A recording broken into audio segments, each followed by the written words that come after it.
Let's brainstorm about how to develop a country like India. Developing a country like India is a complex challenge, but there are a few key areas to focus on. First, investing in education and healthcare is crucial for building a strong foundation.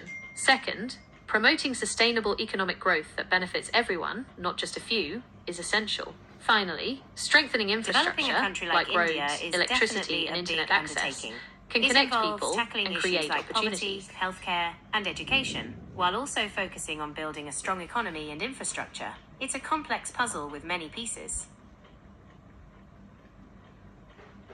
One key aspect is boosting the economy through investments in manufacturing and technology.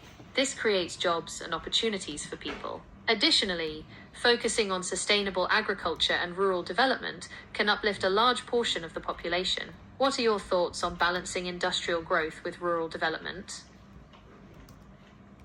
That's a great question. It's definitely a balancing act. On one hand, you want to boost the economy with things like manufacturing and technology, which create jobs. But on the other hand, you need to make sure you're not leaving anyone behind, especially in rural areas. What do you You're think right, are some it's a ways to delicate bridge balance. that? We need to ensure that industrial growth doesn't come at the expense of our environment or displace rural communities. Perhaps investing in eco-friendly technologies and supporting sustainable agriculture could be a way to achieve both goals. What do you think about that approach? That's a great point. We definitely need to think about the environment and make sure we're not harming it while trying to grow. Investing in things like clean energy and helping farmers use sustainable practices could be a win-win. What do you think about that approach? Another approach could be focusing on education and skills training, especially in rural areas. This would empower people to find better jobs and contribute to the economy. What are your thoughts on this? That's a fantastic idea. Investing in education and skills training, especially in rural areas, can really open up opportunities for people and boost the economy. It's like giving them the tools they need to build a better future. What do you think are some of the biggest challenges in making that happen? One of the biggest challenges is reaching everyone, especially in remote areas. We need to find ways to make education accessible to all, regardless of where they live.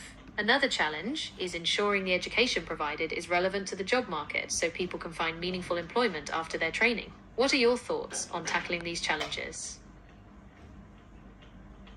That's a really important point. We need to make sure the education people receive actually helps them get jobs.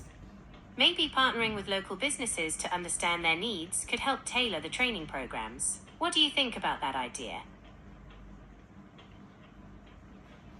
That's a great idea. Partnering with local businesses could help ensure that training programs are relevant to the job market. We could also explore online learning platforms to reach people in remote areas. What do you think about that approach? That sounds promising. Online learning platforms could definitely bridge the gap for those in remote areas. We'd need to make sure they have reliable internet access, though. Maybe community centers or libraries could offer free Wi-Fi and computer access. What do you think? That's a great idea. Community centers and libraries could be hubs for digital learning, providing free Wi-Fi and computer access. We could also explore partnerships with telecom companies to expand internet connectivity in rural areas. What do you think about that approach? Good approach, ChatGPTs. Thank you.